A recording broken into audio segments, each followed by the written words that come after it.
Saat aku membuka pintu kamar dan melihat pemandangan itu, dunia seolah berhenti. Tapi mereka tidak tahu, aku sudah menyiapkan kejutan kecil yang akan mengubah hidup kami selamanya. Jangan lewatkan detik terakhir cerita ini, karena di sanalah balas dendam paling elegan seorang istri dimulai. Klik subscribe, like, dan share agar kamu tidak ketinggalan kelanjutannya. Malam itu, setelah lembur panjang di kantor yang terasa tidak ada ujungnya, aku akhirnya dapat kesempatan untuk pulang. Jalanan sudah sepi, lampu-lampu kota menyala redup seperti ikut merasakan lelahnya tubuhku. Aku tidak mengirim pesan pada suamiku, bukan karena sengaja, tapi karena aku terlalu sibuk dan pikirku dipenuhi target pekerjaan yang harus selesai sebelum pagi. Aku hanya ingin pulang, mandi air hangat, lalu tidur di samping suami yang selama ini kupikir setia menungguku. Suasana rumah gelap ketika aku tiba. Biasanya lampu ruang tamu menyala, tapi malam itu semuanya mati. Aku sempat berpikir suamiku sudah tertidur. Rasanya wajar mengingat ini sudah lewat tengah malam. Anehnya, pintu depan tidak dikunci rapat. Aku merasakan perasaan aneh yang tidak bisa kujelaskan. Dingin, tapi bukan dingin udara. Lebih seperti firasat buruk yang merayap pelan di tengkukku. Aku melangkah perlahan masuk. Setiap langkah terdengar jelas karena suasana rumah begitu sunyi. Dalam hati aku berkata, mungkin dia terlalu capek hari ini. Tapi semakin aku melangkah, semakin kuat rasa tak nyaman itu menghimpit dadaku. Aku mencoba menepisnya. Aku tidak ingin menuduh apapun. Aku hanya ingin percaya bahwa semuanya baik-baik saja. Aku menyalakan lampu ruang tengah sebentar, lalu mematikannya lagi. Tidak ada apa-apa. Hanya rumah biasa, tempatku pulang selama bertahun-tahun. Tapi malam ini, rumah yang sama terasa asing. Seolah menyimpan sesuatu yang tidak ingin ku tahu. Aku menuju kamar kami. Pintu tertutup tapi tidak terkunci. Aku menyentuh gagangnya. Tanganku dingin. Dan saat aku mendorongnya perlahan, dunia di sekitarku runtuh dalam sekejap. Di sana, di atas ranjang kami, suamiku tidur. Tapi ia tidak tidur sendiri. Ada seorang wanita berbaring di lengannya, memeluknya erat. Wajah wanita itu menghadap ke arahku, meski matanya tertutup. Tapi aku mengenalnya. Janda sebelah rumah. Yang sering menyapaku dengan senyum manis setiap pagi. Yang sering meminjam barang-barang kecil dari rumahku. Yang kadang memuji suamiku terlalu berlebihan. Aku dulu tidak pernah menganggapnya aneh. Kini semuanya terasa jelas. Semua potongan puzzle yang selama ini kuabaikan tiba-tiba tersusun rapi di hadapanku. Napasku tersengal. Lututku hampir goyah. Aku merasakan tubuhku gemetar hebat. Bukan hanya karena marah, tapi karena dikhianati, karena dipermainkan, karena dibodohi. Aku berdiri di ambang pintu, tidak mampu berkata apa-apa. Seolah seluruh suara tercekat di tenggorokanku. Ada rasa panas naik ke mataku, tapi air mata itu tidak jadi jatuh. Aku tidak ingin menangis. Setidaknya tidak di depan mereka. Aku ingin berteriak. Ingin membangunkan mereka lalu menampar wajah suamiku sekeras mungkin. Ingin menyeret wanita itu keluar dari rumahku. Ingin semua rasa sakit ini keluar dari dadaku. Tapi sesuatu di dalam diri menahanku. Suara kecil yang berkata, jangan. Jangan sekarang. Ini bukan cara balas dendammu. Aku menghela napas panjang. Tanganku kembali gemetar, tapi kali ini bukan karena rasa takut atau syok. Ada sesuatu yang mulai tumbuh di dalam diriku, ketenangan aneh yang justru memberi kekuatan. Aku mundur perlahan, menutup pintu kamar dengan sangat hati-hati agar tidak terdengar. Di ruang tamu, aku duduk. Aku menatap layar ponselku yang gelap. Lalu sebuah ide muncul begitu saja. Ide yang tidak pernah terpikir sebelumnya. Bukan ide kasar. Bukan emosi membabi buta. Tapi jebakan halus. Jebakan yang akan membuat suamiku panik. Membuatnya bingung. Membuatnya berlutut memohon penjelasan. Aku menarik napas dalam-dalam dan mulai menyusun rencana. Ponselku kuaktifkan. Aku membuka aplikasi yang selama ini tidak pernah kusentuh. Aplikasi yang biasa kupakai untuk urusan pekerjaan, tapi kini akan kupakai untuk sesuatu yang jauh berbeda. Tangan kiriku masih gemetar. Namun aku memaksa diriku tetap fokus. Aku mengetik perlahan, mengatur timer, mengatur pengiriman pesan otomatis, dan mengatur rekaman suara yang sudah lama kusimpan tanpa maksud apa-apa. Rekaman suara seorang pria, atasanku, yang pernah menelpon untuk urusan kerja, tapi dengan nada yang orang luar bisa salah artikan sebagai kedekatan pribadi. Aku memutar rekaman itu. Suaranya jelas. Suara laki-laki yang terdengar akrab. Sangat bisa membuat suamiku salah paham. Senyum kecil muncul di bibirku. Senyum yang bahkan terasa asing bagi diriku sendiri. Ada luka yang belum sembuh, tapi di balik luka itu aku mulai merasakan keberanian baru. Dengan satu sentuhan, semua persiapan selesai. Dan tepat 10 menit kemudian, ketika rumah masih sunyi dan dua pengkhianat itu masih pulas dalam pelukan terlarang, HP suamiku mulai berdering keras, berulang-ulang, seperti orang yang benar-benar panik mencarinya. Aku tidak bergerak. Aku hanya menatap ke arah kamar. Dalam hati aku berkata pelan, "Selamat datang di awal kehancuranmu. Ini baru permulaan." HP suamiku terus berdering. Bunyi notifikasi itu memecahkan keheningan rumah seperti palu besar yang menghantam tembok rapuh. Dering pertama terdengar pelan, lalu disusul dering kedua yang lebih keras, dan kemudian berdering berkali-kali tanpa henti. Suara itu berasal dari kamar. Dari dalam ruangan tempat dua pengkhianat itu masih tertidur tenang, tanpa rasa bersalah sedikit pun. Aku duduk tegak di sofa, kedua tanganku terselip di antara paha. Bukan untuk menenangkan diri, tapi agar aku tidak bangkit dan membangunkan mereka dengan emosi. Tidak. Itu terlalu mudah. Terlalu cepat. Terlalu tidak sebanding dengan luka yang mereka tinggalkan di dadaku. Dering ketiga akhirnya membuatku tersenyum tipis. "Ayo bangun. Bangunlah. Rasakan paniknya." Gumamku pelan. Dan benar saja. Dari arah kamar terdengar suara berdebum pelan, seperti seseorang terkejut dalam tidurnya. Lalu suara langkah kaki terburu-buru menghampiri meja kecil tempat HP suamiku berada. Aku bisa membayangkan ekspresi wajahnya, mata masih berat, tapi jantungnya berdegup keras karena panggilan tengah malam yang tidak wajar. Dari pintu kamar yang sedikit terbuka, aku melihat bayangan tubuhnya. Ia berdiri mematung sambil memegang HP-nya. Aku tidak bisa melihat raut wajahnya dengan jelas, tapi aku yakin ia sedang memandang layar dengan perasaan kacau. Karena pada layar HP-nya tertulis nama, Pak Arman Kantor, padahal aku mengatur agar panggilan itu terlihat datang berkali-kali dari nomor yang sama, seperti pria yang sangat ingin bicara denganku. Masih dengan tatapan waspada, suamiku memerhatikan layar sambil mendorong wanita itu agar menjauh sedikit darinya. Wanita itu menggeliat pelan, membuka mata, dan seketika wajahnya berubah panik. Ia berbisik, "Mas, itu, siapa yang telepon malam-malam begini?" Suamiku tidak menjawab. Ia hanya menatap HP-nya lama, seolah memikirkan kemungkinan buruk yang tiba-tiba menghantam pikirannya.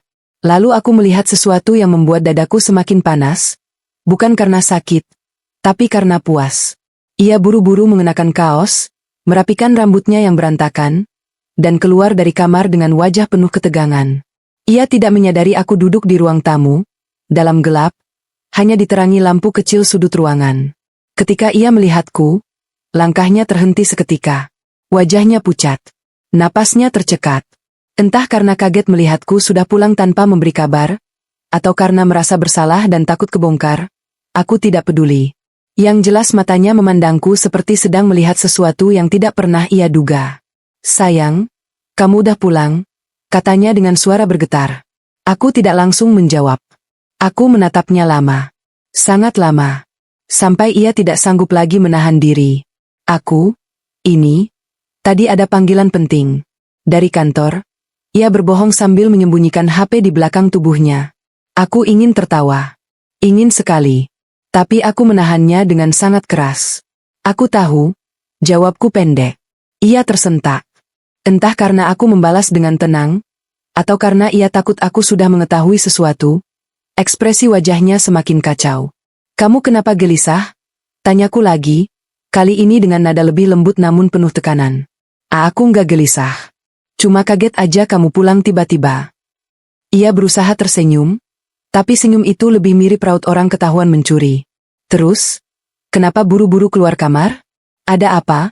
Tanyaku dengan mata tetap menatapnya tanpa berkedip. Ia menelan ludah.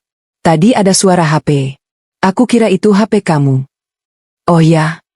Aku memiringkan kepala. Padahal HP-ku ada di tasku sejak tadi. Wajahnya berubah. Tangannya yang memegang HP mulai berkeringat. Ia bahkan tampak ingin menyembunyikan HP itu di balik kantong celana, tapi gerakannya malah makin mencurigakan. Aku bangun dari sofa. Perlahan. Sangat perlahan. Kudekati dia beberapa langkah tanpa melepaskan tatapanku sedikit pun. Suasana menjadi tegang. Bahkan nafasnya terdengar. Namun sebelum aku sempat berbicara lagi, dari dalam kamar terdengar suara. "Mas, kamu kok lama? Aku takut kalau ada orang masuk." Suara wanita itu terdengar jelas, membuat suamiku tersentak seperti disambar petir. Dan itu momen yang kunanti. Ia membalik tubuhnya, panik. Namun sudah terlambat. Aku berjalan melewati suamiku seperti angin dingin, menuju pintu kamar. Kutatap wanita itu dengan tenang, sangat tenang hingga ia tampak ngeri melihatku. Wanita itu segera duduk tegak, menarik selimut menutupi tubuhnya, wajahnya memucat seperti kertas. Ia tidak berani menatapku, tapi aku bisa melihat ketakutan memancar jelas dari matanya. "Bu, tadi cuma..." Suaranya bergetar. Aku mengangkat tangan. "Kamu tidak perlu jelaskan apa-apa padaku." Wanita itu terdiam. Nafasnya tidak beraturan. Aku melanjutkan pelan, namun tajam. "Kalau kamu pikir aku akan berteriak, atau marah-marah, atau memaki kalian, kamu salah." Wanita itu menelan ludah. Suamiku berdiri di belakangku, wajahnya kacau tak karuan. Aku nggak perlu merendahkan diriku untuk melawan dua orang yang bahkan tidak bisa menghargai dirinya sendiri. Suaraku tetap tenang, meski dadaku terasa panas. Wanita itu langsung menunduk, sementara suamiku mulai kebingungan. "Sayang, ini semua salah paham," katanya gugup. Aku menatapnya lama, hingga ia tidak sanggup menatap balik.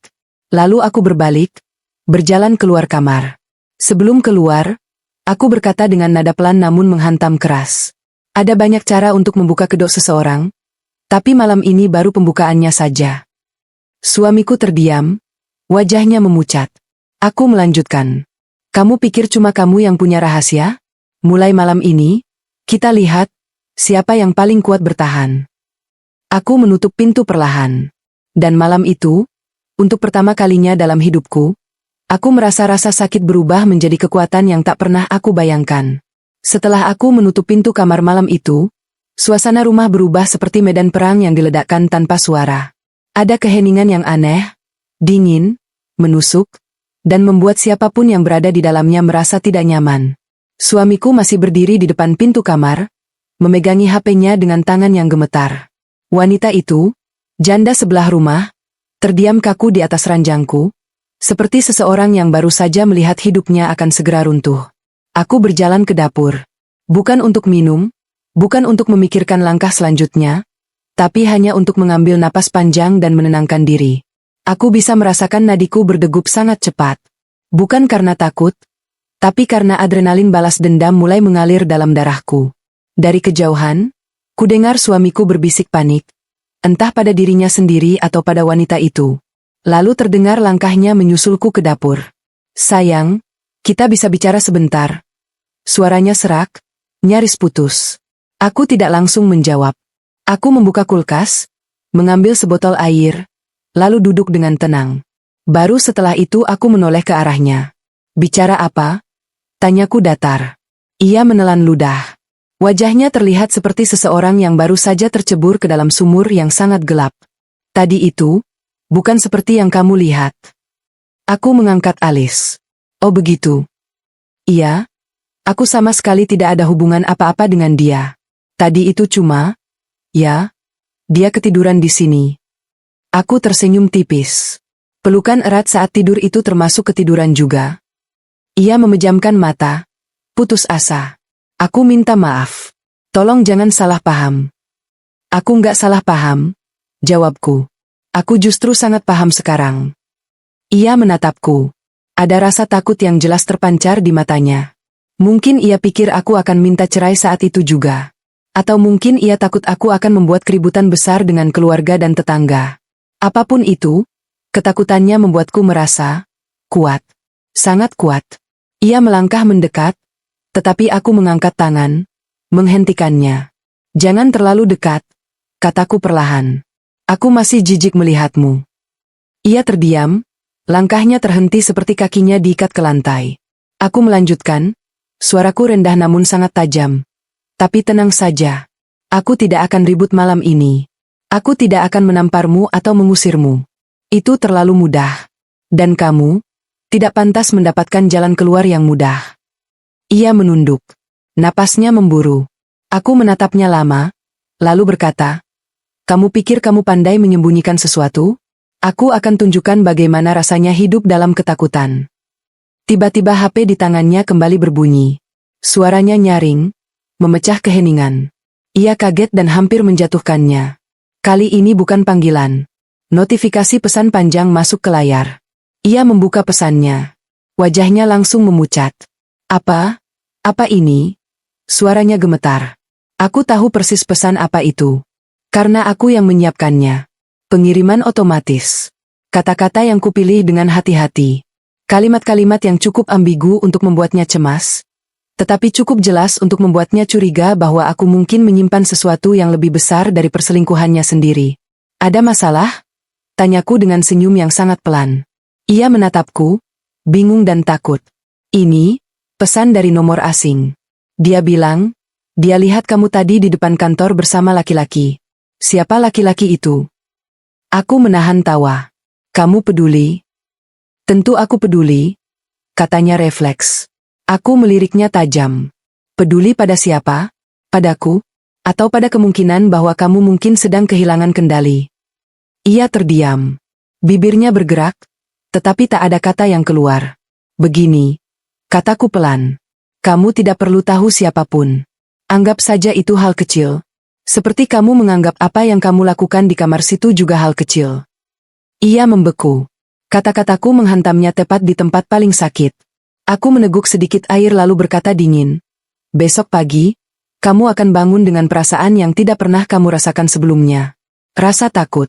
Rasa kehilangan. Rasa curiga.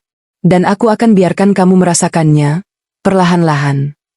Suamiku mulai gelisah. Ia mengusap wajahnya kasar, mondar-mandir, lalu kembali melihat layar HP-nya. "Sayang, kamu jelasin dong. Tolong jangan bikin aku bingung." "Aku kan cuma melakukan hal yang sama dengan yang kamu lakukan," jawabku pelan tapi tajam. "Membuatmu bertanya-tanya. Membuatmu gelisah. Membuatmu takut kehilangan." Ia membeku. Aku berdiri perlahan, mengambil tasku, dan melangkah melewatinya. "Mulai malam ini," kataku tanpa menoleh, "aku bukan istri yang kamu kenal. Aku adalah seseorang yang akan membuatmu sadar bahwa kepercayaan itu mahal." Aku berjalan menuju kamar tamu. Sebelum masuk, aku menambahkan kalimat yang membuatnya benar-benar kehilangan warna di wajahnya. "Besok, aku akan mulai membuka satu demi satu rahasiamu, sampai kamu sendiri tidak bisa bersembunyi lagi." Daun pintu kututup perlahan. Di balik pintu, aku bisa mendengar napas suamiku yang kacau. Bisa mendengar ia mengacak rambutnya. Bisa mendengar ia berjalan mondar-mandir.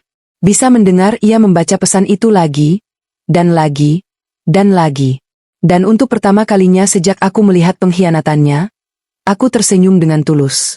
Karena malam ini, retakan di antara kami bukan lagi retakan kecil yang bisa direkatkan kembali. Ini adalah awal dari kehancurannya. Pagi itu aku terbangun dengan kepala yang masih berat, tapi hatiku terasa lebih kuat dari hari-hari sebelumnya. Matahari baru muncul, menembus tirai kamar tamu dengan cahaya tipis yang hangat. Namun kehangatan itu tidak bisa menutupi rasa dingin yang menyelimuti rumah ini.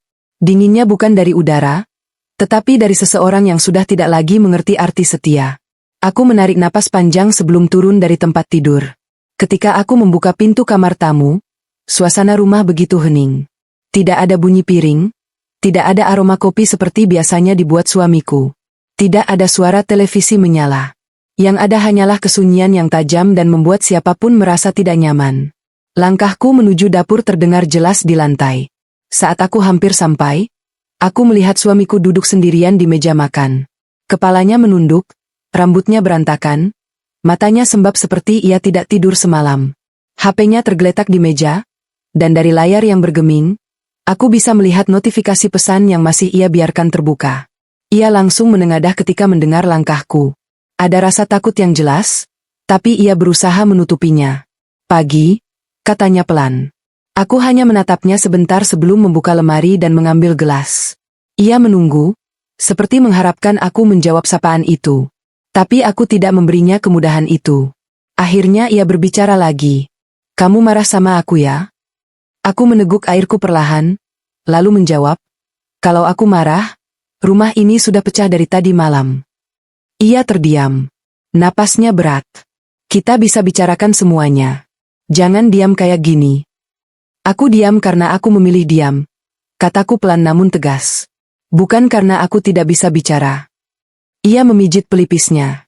"Aku cuma takut kamu salah paham." Kali ini aku menatapnya langsung. Tatapan yang membuatnya menelan ludah keras-keras. "Salah paham itu kalau aku cuma menduga-duga," kataku. Tapi aku melihatnya dengan mata kepala sendiri. Ia langsung menunduk. Wajahnya hancur. Tapi aku tidak merasa kasihan. Tidak sedikit pun. Ia memainkan HP-nya gelisah. "Tapi, soal pesan semalam itu, siapa yang kirim? Siapa cowok itu?" Aku mengecilkan mataku. "Oh, jadi kamu yang berkhianat? Tapi kamu yang curiga?" "Bukan gitu maksud aku. Aku cuma takut kamu ada hubungan sama orang lain," katanya lirih. Aku hampir tertawa melihat keberaniannya membuat dirinya sebagai korban. "Kenapa? Karena satu pesan dari nomor asing bisa bikin kamu kehilangan akal?" tanyaku sarkastik. "Lalu apa yang aku rasakan ketika melihat kamu tidur berpelukan dengan wanita lain?" Ia menutup wajah dengan kedua tangannya. "Aku salah. Aku tahu aku salah. Tapi please jangan siksa aku begini." "Begini?" Aku mendekat. "Ini baru permulaan." Ia menatapku dengan mata merah. Ketakutannya bukan tentang kehilangan, tetapi tentang kontrolnya yang hilang.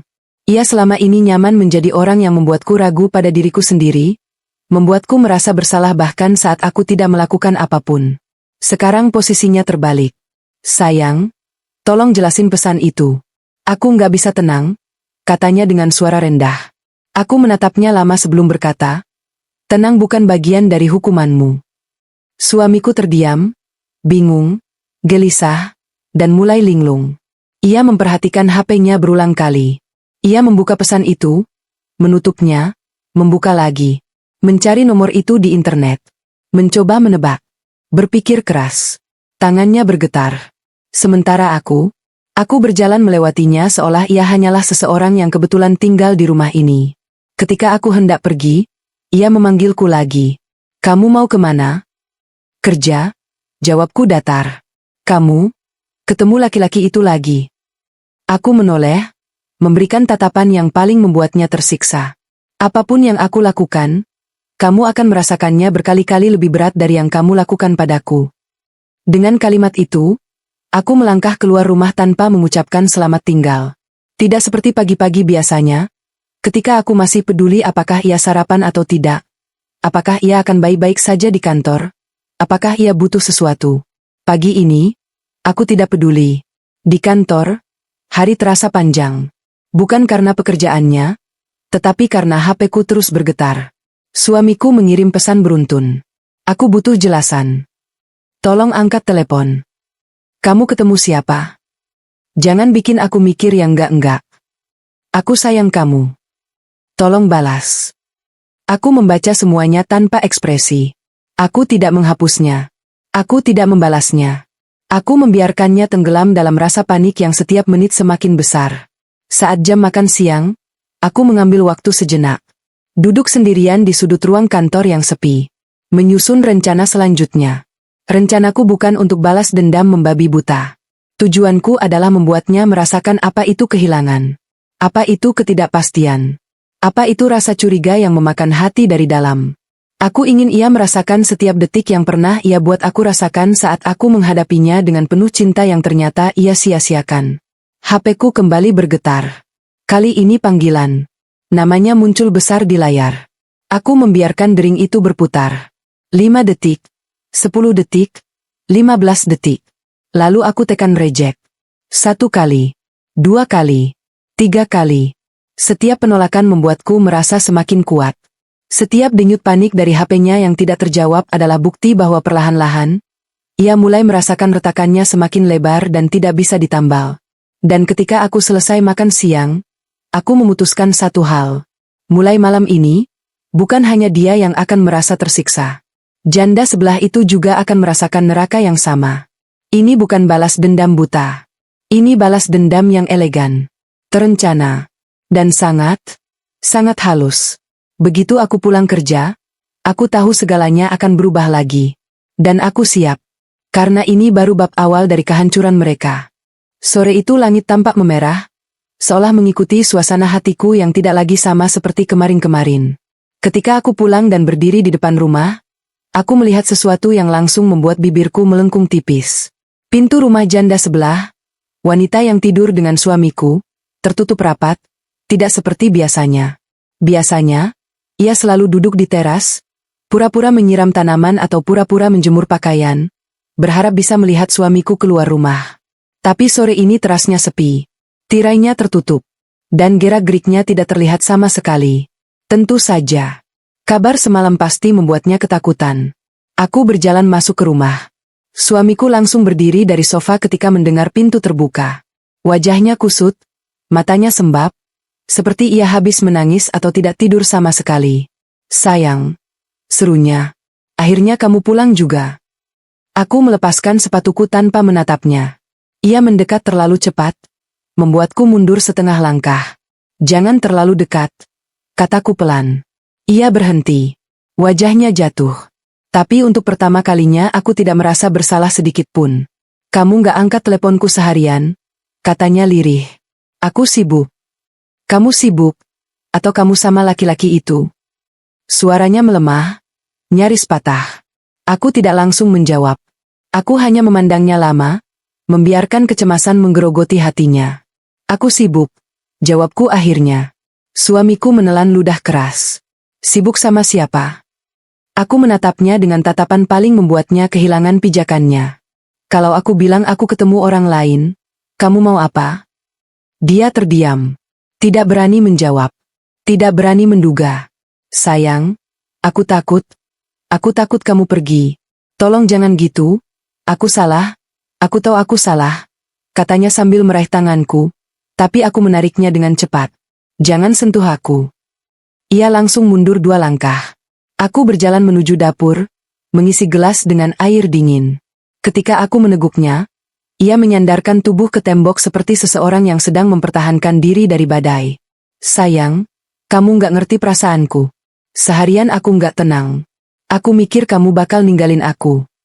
Aku mengangkat wajah. Bagus. Ia terbelalak. Bagus. Ya, bagus. Karena itu yang harus kamu rasakan. Ia terdiam. Mulutnya terbuka tapi kata-kata tidak keluar.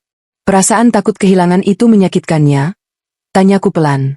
Ia menutup matanya dalam-dalam. Aku ngerti. Aku ngerti sekarang. Tapi tolong jangan siksa aku kayak gini. Aku meletakkan gelas di meja dengan bunyi pelan. Kamu pikir ini menyiksa? Kamu baru merasakan 1% dari apa yang aku rasakan ketika melihat kamu tidur dengan wanita lain. Ia mengusap wajahnya kasar. Aku bodoh. Aku hilaf. Aku minta maaf. Please maafin aku. Aku menatapnya lama. Terlalu lama. Hingga ia tak sanggup menatap balik. Tidak semudah itu, kataku. Setelah beberapa menit hening, ia akhirnya memberanikan diri bertanya. Kamu ketemu laki-laki itu hari ini? Aku mengambil tas kerjaku, mengeluarkan beberapa berkas. Kalau iya, kenapa? Enggak apa-apa, katanya dengan suara serak.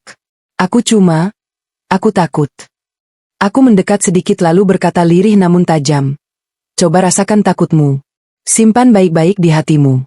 Karena itu baru permulaan dari apa yang akan kamu rasakan. Ia memejamkan mata. Napasnya memburu. Sayang, kalau kamu mau ketemu siapapun, tolong kasih aku tahu. Aku nggak sanggup lihat kamu jauh dariku. Aku menahan tawa kecil. Betapa mudahnya seseorang yang merasa paling kuat berubah menjadi sangat rapuh ketika posisinya terbalik. Aku duduk di sofa dan berkata pelan. Kamu ingat wanita itu? Yang tidur di kamar kita? Wajah suamiku berubah pucat. Aku tahu dia takut sama aku sekarang. Lanjutku. Bagus. Karena mulai besok, aku akan pastikan hidupnya juga tidak lagi tenang. Suamiku tersentak. Jangan, sayang. Jangan libatin dia. Itu semua salahku, bukan salah dia. Aku tersenyum miring. Salahnya dia juga. Dia tahu kamu punya istri. Tapi dia tetap memilih merusak rumah orang. Ia menggeleng cepat. Kalau kamu mau marah, Marah sama aku aja. Jangan sama dia. Aku marah pada kalian berdua, jawabku dingin. Tapi dia akan mendapat bagiannya dengan cara yang sangat halus. Kamu tidak perlu tahu kapan. Wajah suamiku benar-benar ketakutan sekarang. Tidak hanya takut kehilangan aku, tapi juga takut apa yang akan terjadi selanjutnya. Aku bangkit dan berjalan ke arah pintu. Kamu mau kemana lagi? Tanyanya panik. Keluar, jawabku pendek. Ketemu dia lagi. Suaranya pecah. Aku menatapnya tanpa ekspresi. Biarkan pikiranmu bekerja. Itu bagian dari hukumanmu. Aku mengambil kunci mobil dan keluar dari rumah.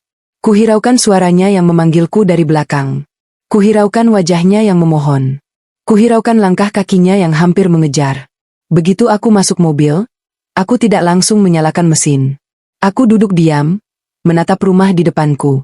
Rumah yang dulu terasa hangat, kini menjadi panggung kehancuran yang sedang aku bangun perlahan. Aku tidak pergi kemana-mana. Aku hanya duduk di dalam mobil selama beberapa menit, membiarkan suamiku mengira aku pergi menemui seseorang.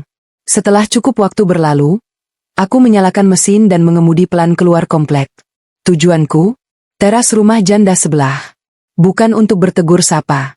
Bukan untuk marah-marah. Tetapi untuk memberikan tamparan psikologis yang lebih elegan. Rumahnya hening. Tapi aku tahu ia ada di dalam. Aku mengetuk pintunya pelan. Sekali. 2 kali. 3 kali. Hening. Kemudian aku bicara dengan nada sangat lembut, hampir seperti seseorang yang sedang menenangkan anak kecil. Kita perlu bicara tentang apa yang kamu lakukan semalam. Dari dalam terdengar suara napas tercekik. Suara benda jatuh. Suara seseorang yang panik luar biasa. Aku tersenyum. Karena inilah awal dari neraka kecil untuknya. Dan semuanya baru akan dimulai. Suara dari dalam rumah itu terdengar jelas. Napas yang tertahan, langkah yang terburu, suara barang jatuh, lalu keheningan yang panjang. Aku bisa membayangkan bagaimana wajah janda sebelah itu saat mendengar ketukanku. Ketakutan, kepanikan, dan rasa bersalah yang tiba-tiba menghantam kuat. Ia mungkin mengira aku datang membawa amarah. Atau mungkin ia pikir aku akan menamparnya, menyeretnya keluar rumah, atau membeberkan semua keburukan yang ia lakukan. Tapi tidak. Itu semua terlalu sederhana. Terlalu dangkal untuk seseorang yang sudah merusak rumahku. Aku tetap berdiri tegak di depan pintunya, menunggu. Tidak mengetuk lagi. Tidak memanggil lagi. Hanya menunggu. Karena diam adalah tekanan paling mematikan bagi orang yang sedang diselimuti rasa bersalah. Akhirnya, setelah hampir 1 menit tanpa suara, aku mendengar kunci diputar perlahan. Pintu terbuka sedikit, hanya selebar wajahnya bisa mengintip. Ia tampak pucat. Rambutnya berantakan. Matanya merah seolah habis menangis atau tidak tidur semalam. Mungkin keduanya. Ada apa ya? Tanyanya lirih, suaranya bergetar. Aku tersenyum sopan. Senyum yang pasti membuatnya semakin gugup. Kita bicara sebentar. Tenang saja. Aku tidak akan teriak atau marah. Ia menelan ludah. Dedi sini saja. Boleh. Ia membuka pintu sedikit lebih lebar, tapi tetap menjaga jarak. Sikapnya seperti seseorang yang siap lari jika aku bergerak sedikit terlalu cepat. Kemarin malam, kataku lembut, kamu tidur di kamar rumahku. Ia langsung menunduk. Wajahnya memerah karena malu.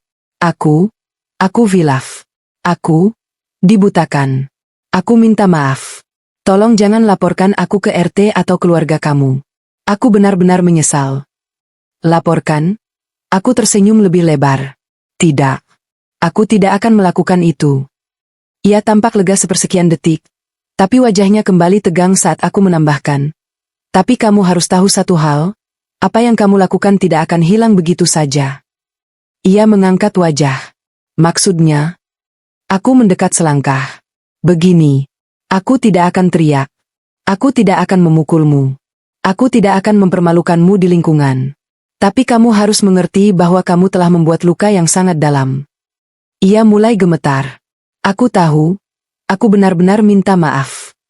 Aku tidak butuh maafmu, kataku lembut namun tajam. Aku hanya butuh kamu paham bahwa hidupmu akan terasa sedikit berbeda mulai sekarang. Wajahnya memutih. Berbeda bagaimana? Aku menatapnya lama, sampai ia tidak sanggup menatap balik. Kamu akan merasakan apa itu takut. Apa itu was-was. Apa itu hidup dalam kecemasan seperti aku dulu. Aku tidak akan menyentuhmu. Aku tidak akan menyakitimu. Tapi pikiranmu akan bekerja sendiri. Ia terdiam. Napasnya tercekat. Mulai sekarang, lanjutku, setiap kali kamu buka pintu rumah, kamu akan bertanya-tanya apakah aku ada di luar. Setiap kali kamu melangkah ke halaman, kamu akan merasa orang-orang mungkin memperhatikan. Setiap kali ponselmu berdering, kamu akan takut itu aku. Ia menggigit bibir, hampir menangis. Tolong, jangan begitu. Aku tersenyum kecil. Aku tidak melakukan apa-apa, kok. Kamu sendiri yang akan menciptakan ketakutanmu. Itu yang paling membuatnya ngeri. Ketika seseorang tahu hukuman mereka datang dari pikirannya sendiri, bukan dari orang lain, mereka akan terjebak tanpa jalan keluar. Tanpa menunggu jawabannya, aku melangkah mundur. Sudah. Itu saja. Aku tidak ingin mengganggu. Kamu boleh lanjutkan hidupmu. Aku berbalik dan berjalan meninggalkannya. Tapi sebelum benar-benar jauh, aku menambahkan kalimat yang membuat tubuhnya seolah membeku. Oh ya, suamiku sudah sangat khawatir. Kamu mungkin sebaiknya menjaga jarak. Aku tidak mau ada yang salah paham lagi, entah dari dia, atau dari orang lain. Aku bisa mendengar isakannya pecah ketika pintu tertutup. Dan itu baru langkah kecil. Ketika aku kembali ke rumah, suamiku langsung bangkit dari sofa, menghampiriku dengan wajah panik. Kamu dari mana? Aku takut kamu nggak pulang. Aku melewati dia tanpa menjawab. Ia mengejar, memegang bahuku, tapi aku menepis tangannya. Jangan sentuh aku. Ia mengangguk cepat seperti anak kecil yang ditegur keras. Maaf, aku takut. Aku duduk di meja makan, membuka tas kerja seperti biasa. Ia berdiri di depanku, tidak tahu harus duduk atau berdiri. Matanya mengikutiku kemanapun aku memandang. Kamu ketemu dia? Tanyanya pelan. Aku mengangkat alis. Dia siapa? Tadi kamu keluar rumah. Kamu ketemu laki-laki itu? Suaranya semakin rendah, semakin takut. Aku menatapnya lama, membiarkan pikirannya berputar liar. Mungkin iya, mungkin tidak. Ia menutup wajah, napasnya berat. Sayang, jangan gini. Aku nggak kuat. Aku benar-benar takut kehilangan kamu. Aku kembali menatap laptopku. Bagus. Sayang. Ia terdengar putus asa. Kalau kamu ketemu orang lain, bilang ke aku. Aku bakal terima. Aku rela. Asal kamu jangan pergi. Aku menghela napas panjang. Kamu cemburu? Takut? Tersiksa? Iya. Suaranya bergetar. Aku takut banget. Syukurlah. Ia terpaku. Seolah tidak percaya aku mengatakan itu dengan sangat tenang. Apa kamu tidak sadar, lanjutku, bahwa ini baru sebagian kecil dari rasa yang kamu buat aku rasakan selama ini? Ia ingin berkata sesuatu, tapi suaranya pecah. Sayang, aku hancur kalau harus bayangin kamu sama orang lain. Aku menatapnya dingin. Aku juga hancur melihat kamu tidur dengan wanita lain. Tapi bedanya, kamu tidak punya hak menuntut apapun. Ia langsung diam. Hancur. Tapi itu semua baru permulaan. Malam itu, aku masuk kamar tamu untuk tidur. Namun sebelum aku benar-benar menutup pintu, aku meninggalkan satu kalimat yang membuatnya tidak tidur sepanjang malam. Besok, aku akan pergi lagi. Kamu tidak perlu tahu dengan siapa.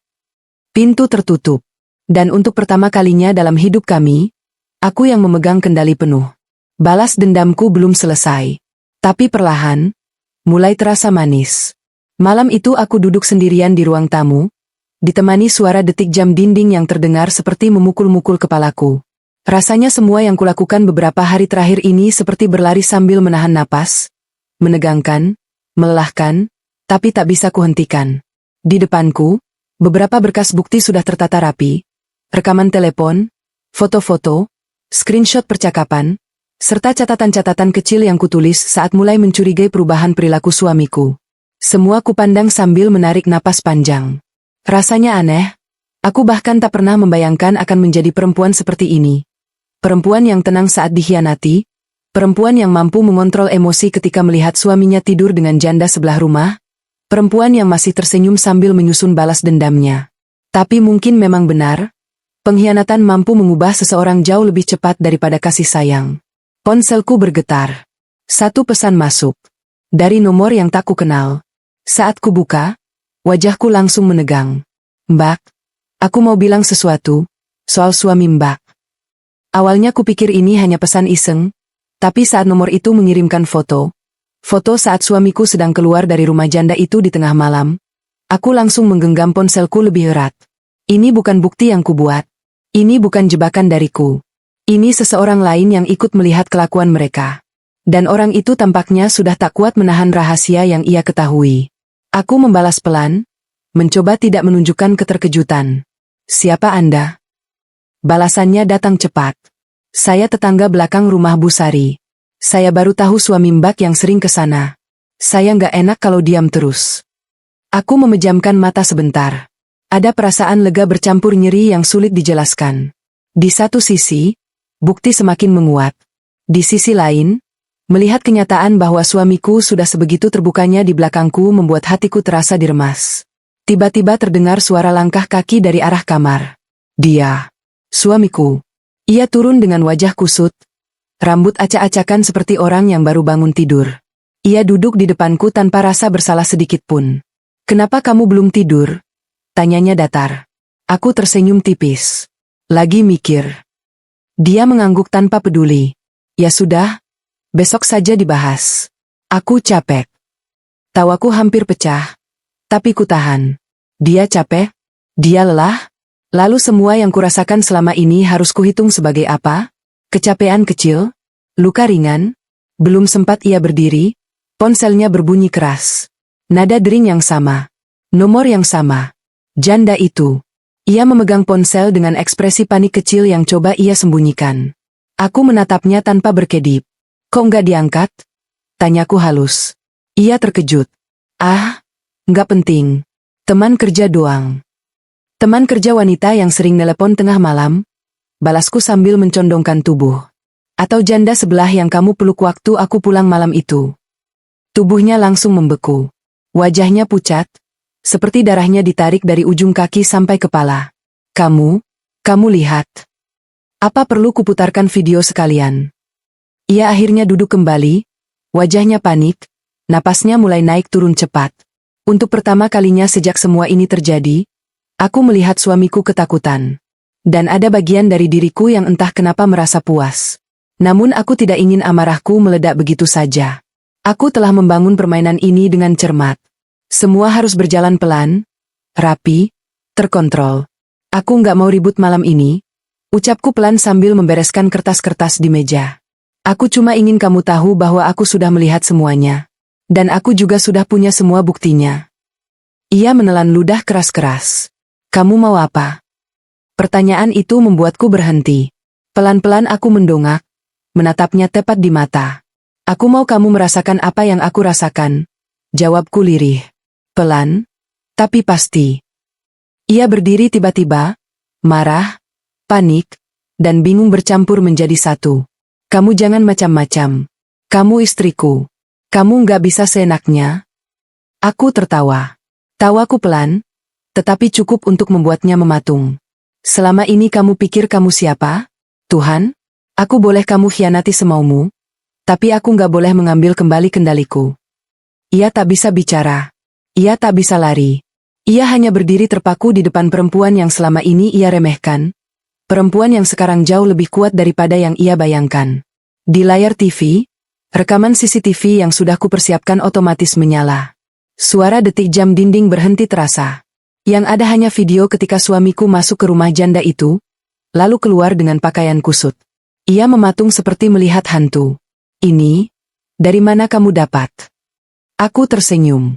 Kamu lupa siapa yang membayar pemasangan CCTV rumah ini? Ia menutup wajahnya dengan kedua tangan. Tidak berkata apapun. Tidak membela diri. Tidak juga meminta maaf. Hanya diam. Diam yang bagiku lebih menjijikkan daripada pengkhianatannya. Malam itu, aku menyadari satu hal. Balas dendamku tidak dimulai dari rasa marah. Balas dendamku dimulai dari rasa tenang. Tenang, dan penuh kendali. Karena semakin aku tenang, Semakin ia takut. Dan semakin ia takut, semakin permainan ini berjalan sesuai rencanaku. Aku berdiri. Besok kita bicara. Besok, permainan dimulai. Dia hanya menunduk, tidak berani menatapku. Untuk pertama kalinya sejak pernikahan kami, aku menang. Pagi berikutnya terasa berbeda. Udara di rumah ini tidak lagi sama. Biasanya, suamiku berlagak seperti raja, berjalan dengan langkah berat seolah semua orang harus tunduk kepadanya. Tapi pagi itu, ia berjalan pelan, berhati-hati, seperti seseorang yang sedang menginjak pecahan kaca. Aku duduk di meja makan, secangkir kopi panas di tangan, sambil memandang keluar jendela. Matahari baru naik, dan sinarnya menembus tirai tipis, membuat seluruh ruangan tampak lebih hangat. Namun suasana di antara kami justru membeku. Suamiku mendekat, duduk dengan wajah kusut dan mata yang jelas kurang tidur. Kita harus bicara, katanya. Suaranya bergetar sedikit. Aku tidak langsung menoleh. Aku ingin ia merasakan ketegangan dalam setiap detik keheningan. Silakan, jawabku datar. Aku mendengarkan. Ia menelan ludah. Aku salah. Aku kebablasan. Aku nggak berniat nyakitin kamu sejauh itu. Aku membalikkan badan perlahan, menatapnya dengan ekspresi datar. Kamu salah dari awal. Kamu memulai semua ini. Jangan bicara seolah aku cuma tersandung oleh kesalahan kecil. Ia tidak membalas. Napasnya berat. Matanya gelisah. Dan aku menikmatinya. Aku sengaja berdiri dan melangkah pergi, meninggalkannya bingung. Di langkah keempat, aku berhenti tanpa menatapnya. Mulai hari ini, kita hidup sebagai dua orang asing yang tinggal di satu rumah. Aku nggak akan melayani kamu, dan kamu nggak punya hak menuntut apapun dariku. Ucapku tegas. Jadi kamu mau pisah? Suaranya pecah. Aku nggak bilang itu. Jawabku pelan tapi tajam. Aku cuma mau kamu merasakan apa yang aku rasakan dulu, berada di rumah yang sama, tapi merasa sendirian. Langkahku kembali menyentuh lantai, meninggalkan suamiku yang kini menunduk tanpa daya. Dan permainan dimulai. Beberapa hari berlalu. Aku sengaja bersikap normal, tapi dingin. Tak ada sarapan yang kubuat untuknya. Tak ada sapaan. Tak ada perhatian. Aku bahkan sengaja pulang lebih malam dari biasanya. Saat aku membuka pintu rumah, aku menemukannya duduk sendirian di sofa, menunggu dalam gelap. Mata merah, wajah muram. Dari mana? Tanyanya lirih. Kerja? Jawabku singkat sambil melepas sepatu. Kerja sampai jam segini. Aku menatapnya tajam. Kenapa? Kamu saja dulu bisa keluar malam-malam tanpa izin. Kenapa aku nggak boleh? Ia terdiam. Kata-kataku seperti pisau kecil yang memotong tipis-tipis egonya. Malam itu aku mandi dengan tenang, membiarkan suamiku terombang-ambing oleh ketakutannya sendiri. Saat aku keluar, ia masih menungguku. Aku nggak bisa tidur, katanya lirih. Aku takut kamu beneran ninggalin aku. Aku duduk di ujung sofa, menjaga jarak. Aku nggak pergi. Belum. Ia langsung mendongak. Belum? Maksud kamu apa? Aku memalingkan wajah. Maksudku, masa depan kita tergantung kamu. Ia tampak kebingungan. Tergantung aku? Apa kamu pikir maaf saja cukup untuk menghapus semuanya? Kamu pikir aku nggak punya pilihan lain? Ia meraih lenganku, tapi aku menariknya cepat. Jangan sentuh aku, ucapku dingin. Aku jijik. Ia tiba-tiba terisak kecil. Lelaki yang dulu sombong itu, kini menangis di depanku. Aku nggak mau kehilangan kamu. Aku beneran salah. Aku bodoh. Aku memotongnya. Bodoh itu benar. Tapi kamu bukan cuma bodoh. Kamu kejam.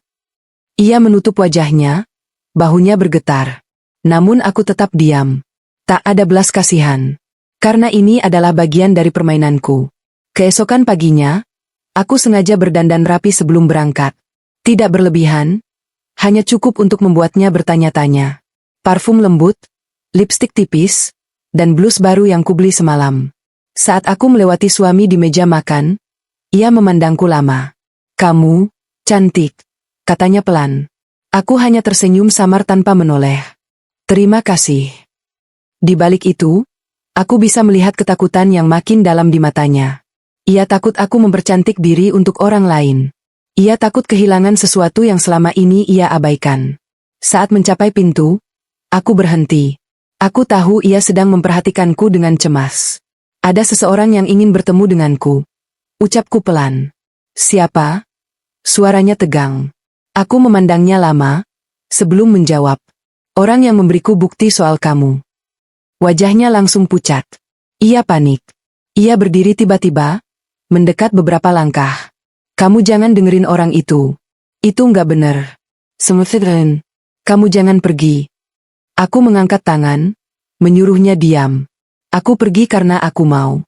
Bukan karena kamu larang atau izinkan. Ia terpaku. Aku lalu membuka pintu dan melangkah keluar tanpa menoleh sedikit pun. Saat menutup pintu, aku mendengar suamiku merosot ke lantai dan menangis. Suara isaknya terdengar lirih, menyedihkan. Tapi hatiku tidak goyah. Aku tidak membenci suara tangisnya. Aku menikmatinya.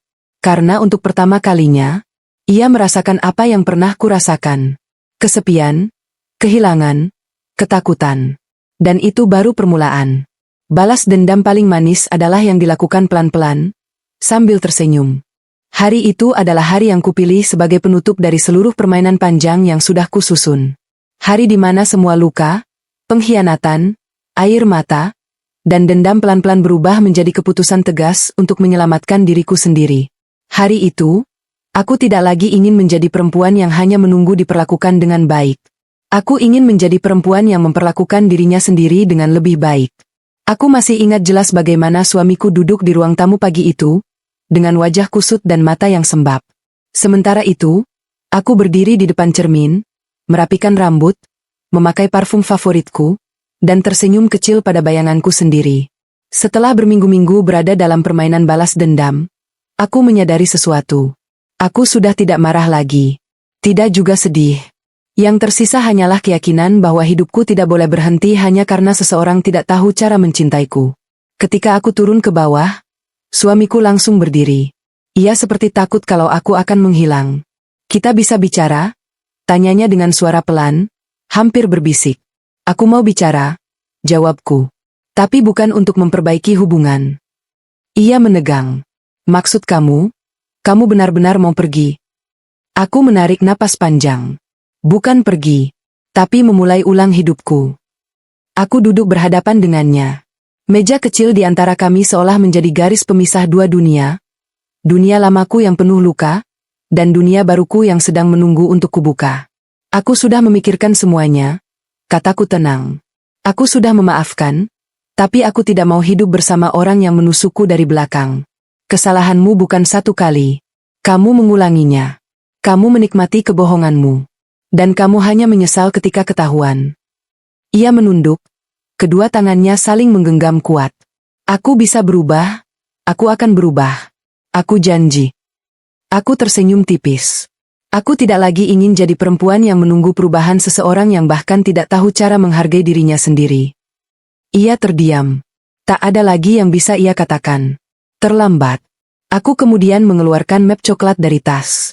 Isinya surat-surat penting yang sudah kupersiapkan sejak seminggu lalu.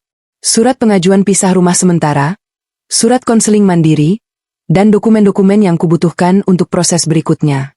Wajahnya langsung pucat. Kamu serius? Aku serius. Jawabku mantap. Untuk pertama kalinya, aku merasa sepenuhnya bebas dari rasa takut. Siang itu aku pergi menemui seseorang. Dia bukan laki-laki yang tertarik padaku, bukan pula orang yang ingin mengambil keuntungan. Dia adalah perempuan yang menghubungiku beberapa waktu lalu, tetangga belakang rumah Bu Sari, yang menyaksikan sendiri bagaimana suamiku sering keluar masuk rumah janda itu. Dia menyambutku dengan senyum hangat. Aku senang kamu datang. Aku sempat takut kamu gak percaya. Aku percaya, jawabku, dan terima kasih sudah bantu. Dia bukan hanya memberi bukti, tapi juga memberi keberanian. Dia pernah berada di posisi sepertiku, dikhianati, diremehkan, disepelekan. Dan dia bangkit. Cerita hidupnya membuatku melihat satu hal yang selama ini kusimpan dalam hati. Aku pantas bahagia. Kami duduk lama, berbicara tentang banyak hal, saling menguatkan. Rasanya seperti menemukan saudara perempuan baru di tengah badai kehidupan. Ketika aku pulang sore itu, entah mengapa, Hatiku terasa jauh lebih ringan. Begitu masuk rumah, aku melihat suamiku duduk memeluk lutut di sofa, wajahnya penuh kecemasan. "Kamu dari mana?" tanyanya. "Dari tempat yang membuatku melihat hidupku dengan lebih jelas," jawabku pelan. Ia berdiri, mendekat. "Aku benar-benar takut kehilangan kamu." "Sudah terlambat," ucapku tenang. "Aku sudah kehilangan diriku sendiri sejak lama. Dan sekarang, aku ingin menemukannya kembali." Air matanya jatuh, tapi aku tetap berdiri tegap. Aku bukan lagi istri yang dulu. Bukan lagi perempuan yang menangis diam-diam. Dan bukan lagi perempuan yang bergantung pada kasih yang tidak tulus. "Aku pergi sementara," kataku tegas. "Kita akan bicara soal masa depan kita ketika aku sudah benar-benar yakin apa yang terbaik untukku." Ia ingin menahan, tapi tidak punya keberanian untuk menyentuhku. Dan itu adalah kemenangan kecil yang memuaskan. Hari-hari berikutnya aku habiskan dengan merawat diriku. Aku kembali melakukan hal-hal yang dulu kusukai. Menulis, membaca, memasak, bahkan belajar hal-hal baru. Aku tertawa lebih sering. Aku tidur lebih nyenyak. Aku merasa bernapas lebih bebas. Semua energi negatif yang dulu menempel dalam hidupku pelan-pelan menghilang. Dan pada suatu sore yang cerah, sambil menatap langit dari jendela apartemen kecil yang kusewa untuk sementara, aku tersenyum lega. Aku hidup. Aku damai. Aku bahagia. Suamiku masih mencoba menghubungiku sesekali, menyesal, memohon, menangis. Tapi aku tidak lagi merasa harus kembali hanya karena seseorang menyesal setelah membuatku hancur. Aku memilih diriku. Untuk pertama kalinya dalam hidupku, aku memilih diriku sendiri. Dan itulah akhir cerita ini. Akhir yang tidak diwarnai air mata, tapi diwarnai keputusan kuat seorang perempuan yang menyadari nilai dirinya. Pengkhianatan mungkin menghancurkanku. Tapi keberanian untuk bangkit membangun ulang diriku membuatku jauh lebih kuat daripada sebelumnya. Akhirnya aku mengerti bahwa bahagia bukan sesuatu yang diberikan seseorang kepadaku, melainkan sesuatu yang kupilih sendiri. Dan aku memilih bahagia. Kisah seorang istri yang dikhianati suaminya dan kemudian bangkit kembali memberikan banyak pelajaran berharga tentang cinta, ketegasan, martabat, dan keberanian memilih jalan hidup yang lebih baik. Cerita ini bukan hanya gambaran tentang pengkhianatan, tetapi sebuah refleksi mendalam tentang bagaimana manusia menghadapi rasa sakit dan bagaimana mereka kemudian tumbuh menjadi pribadi yang lebih kuat.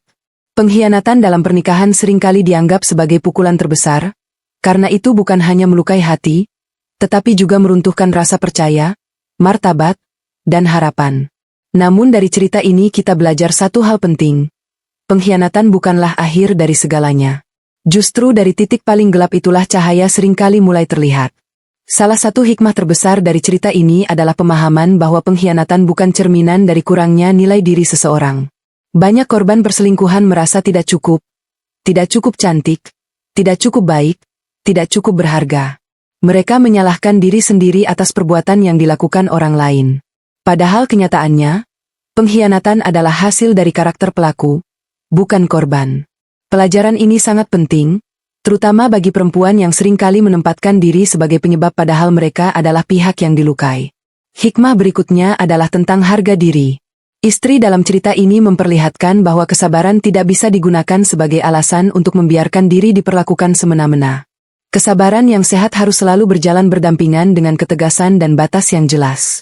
Ketika seseorang berkali-kali menghancurkan kepercayaan, maka berhenti mempertahankan hubungan bukanlah kelemahan, melainkan bentuk perlindungan terhadap diri sendiri. Menarik diri dari hubungan beracun adalah tanda kebijaksanaan, bukan kekalahan. Cerita ini juga mengajarkan bahwa balas dendam yang elegan bukan tentang menyakiti kembali, tetapi tentang menemukan diri sendiri. Sang istri tidak membalas dengan kekerasan atau tindakan impulsif. Ia memilih strategi yang tenang, terukur, dan berkelas. Ia menunjukkan bahwa luka yang dalam tidak harus dibalas dengan api kemarahan. Kadang cukup dengan membiarkan pelaku melihat bagaimana ia bisa berdiri tegak dan hidup lebih baik tanpa mereka. Itu adalah balas dendam paling halus dan paling menyakitkan bagi pelaku.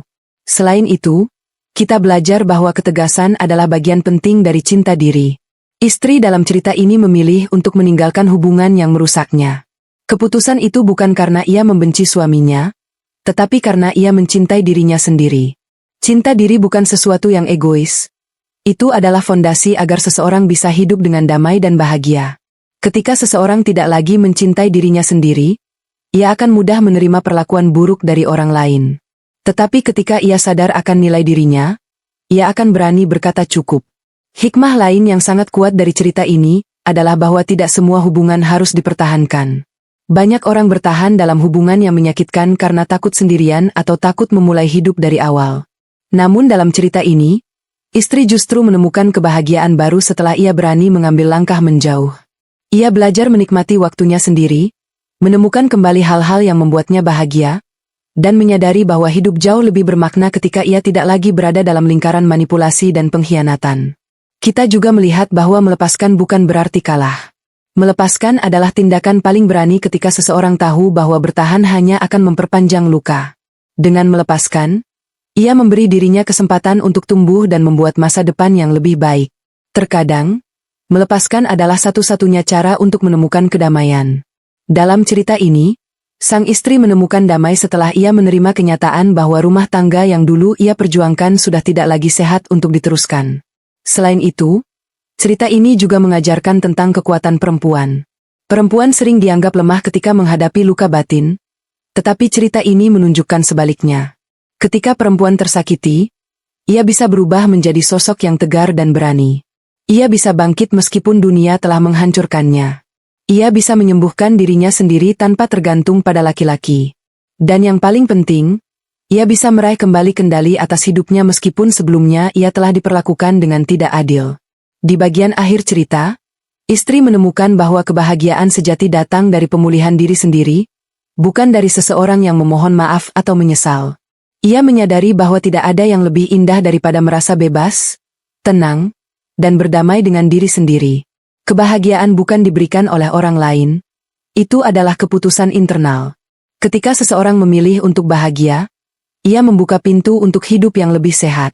Hikmah terakhir yang dapat kita petik adalah bahwa ada kehidupan setelah luka, ada cahaya setelah gelap, dan ada kebangkitan setelah kehancuran. Tidak peduli seberapa besar luka yang ditimbulkan oleh orang lain, seseorang selalu bisa memilih untuk pulih. Pulih bukan berarti melupakan, tetapi menerima bahwa masa lalu adalah bagian dari perjalanan menuju versi diri yang lebih kuat. Bunga sakura penutup. Dari cerita ini, kita belajar bahwa cinta diri, ketegasan, keberanian, dan kebijaksanaan adalah kunci untuk bangkit dari pengkhianatan. Kita tidak bisa mengontrol perilaku orang lain, tetapi kita bisa mengontrol cara kita merespons. Dan ketika seseorang memilih untuk bangkit, memperbaiki diri, dan mencintai dirinya sendiri, maka tidak ada pengkhianatan apapun yang bisa menghancurkannya lagi.